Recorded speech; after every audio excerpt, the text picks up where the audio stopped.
से रोटेट कर देते हैं। ठीक है, दैन हमारे पास क्या होगा, इसकी हम एक कॉपी बना लेते हैं, Ctrl+C Ctrl+F।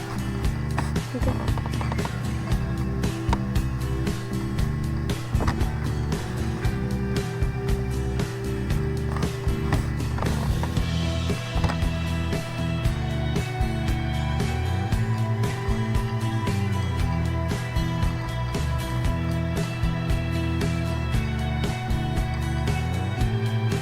हम डायरेक्ट सिलेक्शन कर लेंगे और इस कॉर्नर को पकड़ेंगे और इसको एक तरफ रोटेट कर देंगे।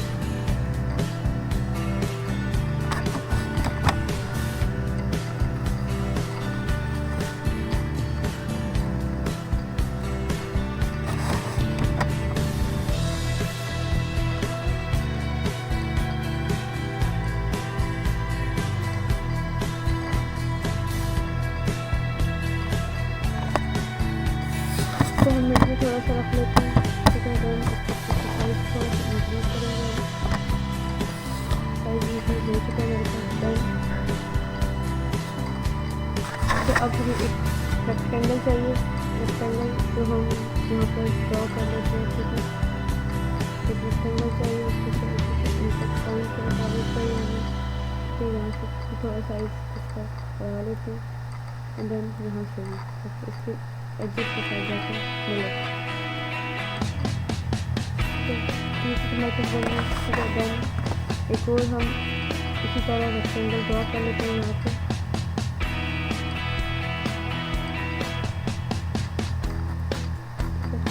तो क्या करेंगे, यहाँ से भी डायरेक्ट सिलेक्शन टूल का यूज़ करेंगे, इसको अंदर की तरफ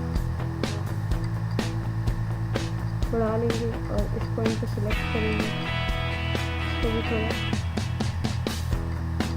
अंदर की तरफ रोटेट कर लेंगे ताकि ये ठीक बन जाए।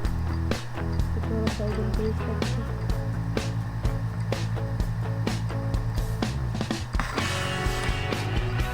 तो ये हमारे पास ब्यूटीफुल सा लोगो रेडी हो चुका है। अब हम इसका साइज इंक्रीज कर सकते हैं, सबसे पहले यहाँ से हम ग्रुप कर सकते हैं, ग्रुप को अगर हम करना चाहें हम इसके कलर्स भी चेंज कर सकते हैं। इसका कुछ कलर्स को हमेशा चेंज किया जाता है, हम इसके कलर्स थोड़े से चेंज कर देंगे और डिफरेंट इसमें। तो आज का हमारा लेक्चर इतना था। इंशाल्लाह नेक्स्ट लेक्चर में आपसे मुलाकात होगी। तब तक के लिए अल्लाह हाफ़िज़।